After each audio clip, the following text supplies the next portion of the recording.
Cancel. Schweezy. Jerry Seinfeld jokingly apologizes for uncomfortable romantic undertones of B-movie. Straight up from the Hollywood Reporter. Jerry Seinfeld is apologizing for those sexual undertones between his leading bee and a human woman in the 2007 DreamWorks animation release B-movie. Appearing on The Tonight Show Friday in part to promote all 9 seasons of his iconic comedy Seinfeld coming to Netflix, host Jimmy Fallon broached the comedian's recent birthday, to which Seinfeld responded that he had not had a recent birthday. He did, however, acknowledge that he turned 67 this year and explained that's why he might come as a shocker to some people. It always takes longer than people you think. You know, to be a comedian, I had to go on The Tonight Show and Letterman like 80 times, and then my Roast My Nuts doing a TV series for 9 years. Then I had to get married. I got married at 45. That takes a long time to find a great person, he said. My Jerry Seinfeld is not good. I had 3 kids. I had to straighten their insane asses out, and then I had to make a movie with the bee. He continued to audience cheers and applause. That's when Seinfeld went on to directly address the long-running jokes around the animated children's movie, which some viewers have said features an implied romantic relationship and attraction between the movie's main characters.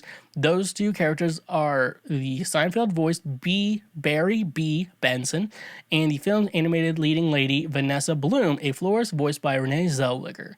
I apologize for what seems to be a certain comfortable, subtle sexual aspect of the B-movie, he began. It really was not intentional.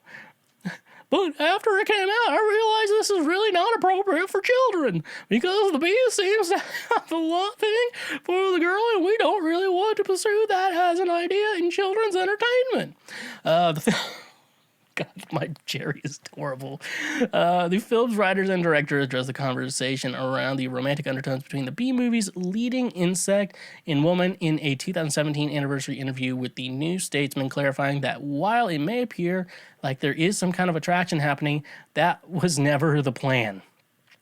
It was never going to be sexual or anything like that, Steve Hickner, the director, said at the time.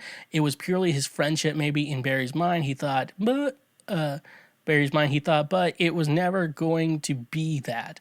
Writer Barry Martyr describes the idea of a bee and a woman carrying on as weird to begin with. Fellow writer Spike Feresten also noted that while people are generally either entertained or repulsed by the story, an interspecies love affair isn't something they wanted to sell to children.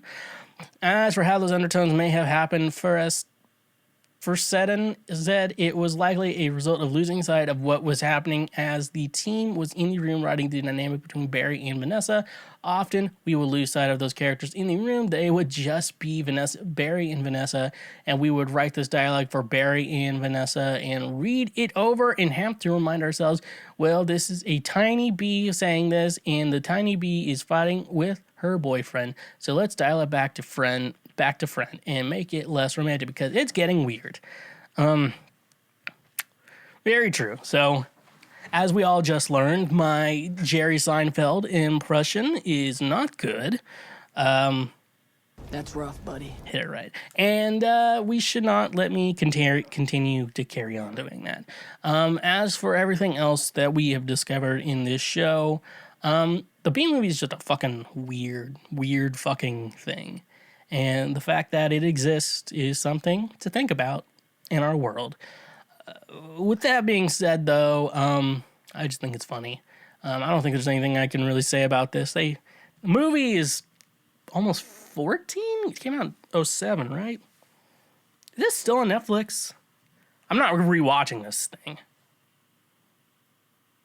It's a sad thing where it's like, everyone's like, maybe you could review the movie. I'm like, no, why would I review the movie? What's the deal with airline food? What's the deal with the B-movie? Is it about a bee or is it about a... It is still on Netflix. So if you want to watch it, it's on Netflix. Anyways, though, you finish the movie and you're like, what the fuck did I just watch? Hey, thank you for checking out that highlight from Cancel Schweezy. Now, I hope your brain cells don't hurt. We got more highlights available now everywhere. We also got more full episodes as well. If you want to watch a full episode of Cancel Schweezy, available now, right here, right now, available now. If you liked everything, make sure you subscribe to the channel. That way you get notified when new highlights and episodes come up. and leave a comment, like, and stay awesome.